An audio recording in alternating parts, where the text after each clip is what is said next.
सोलापूरमध्ये गेल्या काही दिवसांपासून काही विचित्र घटना घडतात आणि परत एकदा असं दिसून आले की शहरातील वैकुंठ स्मशानभूमीत काळ्या बाहुल्या, नारळ, सुया, लिंबू, दारूच्या बाटल्या आणि काही व्यक्तींचे फोटो अशी सामग्री तिथं आढळली। खरं तर या ज्या घटना आहेत त्या अनेक महिन्यांपासून वारंवार आढळतात। खरं तर रात्रीच्या वेळी चितेजवळ अनेक अघोरी कृत्य केल्याची चिन्ह देखील सापडतात आणि या सगळ्यामुळे परिसरात भीतीचं वातावरण सुरू झालंय। काही ठिकाणी कोंबडींचे अवशेष सापडत आहेत, काळ्या बाहुल्या सापडत आहेत, कवळं सापडते आणि इतर विचित्र साहित्यही आढळत असल्याचं नागरिक सांगतात।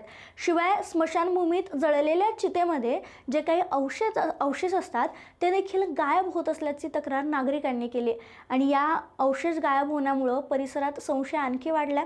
जादूटोण्याचे प्रयोग केले जातात असं रहिवाशांचं मत आहे।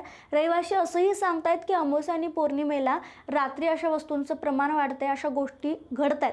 नागरिकांनी वारंवार प्रशासनाला माहिती दिली आहे पण कोणतीही ठोस भूमिका किंवा दखल घेतली जात नसल्याचं नाराज झालेल्या नागरिकांनी सांगितले।